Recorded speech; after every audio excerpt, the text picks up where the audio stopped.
Hi everyone, welcome to my kitchen. Today is going to be a Chenai Kizhangu Poriyal, which is a very classic South Indian dish made from suran, also known as Senai or Chenai Kizhangu, okay, which is essentially a root.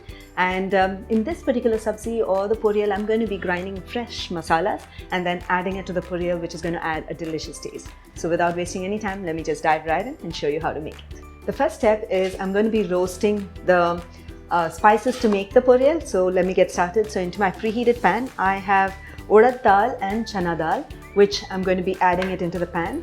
Okay. And there's URAD dal. And I'm going to be roasting these two dals on low to medium heat until it becomes golden brown and crisp. So ensure that it's on medium heat because otherwise it'll not get roasted well from the inside. Okay, so it's extremely important. So we'll just wait. It'll take about 3 to 4 minutes. So notice that the dals are well roasted. At this stage, I'm just going to go ahead and add in the coriander seeds, the red chillies, and roast them for a few more minutes until you can smell the aromas of the coriander seeds coming through. And after that, I'll add the tamarind. And then once it cools down, we'll grind it into a coarse powder. At this stage, I'm just going to go ahead and add the tamarind, another few more seconds.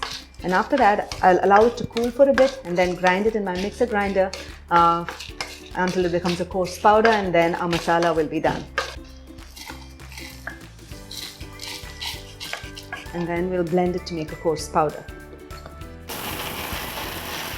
Alright, this is just perfect. So now my next step is to make the Senai Poriyal, where I'm going to be cooking the suran or the yam on the pan. So into my preheated pan, I'm going to go ahead and add the oil. To this, I'm going to go ahead and add in the mustard seeds, URAD dal. I like to add a little extra so that it gives that extra crunch and crackle to the poriyal. Okay. Finally, the red chillies. I'm going to go ahead and allow the dal to roast and allow the mustard seeds to crackle on low to medium heat, and once it does, we'll add in the perengayam. So notice that the dal is turned golden brown. At this stage, I'm just going to go ahead and add in the perengayam, also known as the HING or the ASAFOETIDA, and SSP is one of my favorites, and the shaker bottle comes real handy. Okay, so you put in a few pinches. What I like about this perengayam, it has no Arabic gum in it and gives a great taste and flavor to the dish. Okay, and Chenai Kizhangu Poriyal usually requires a little more of it, and that's why you noticed me adding more. Okay, just going to go ahead and add in the curry leaves. Ensure that you tear them or chop them and add it. It's good to add it into your diet. Good. Give it a stir.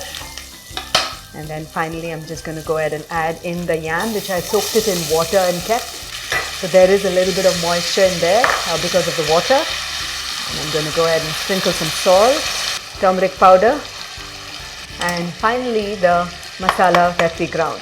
We'll give it a stir, and you can sprinkle some water at this stage. But there was already some water from the soaked yam, so I'm going to sprinkle just a little more. And then cover the pan and allow it to cook until it becomes soft and tender, and after that we'll cook it in the open.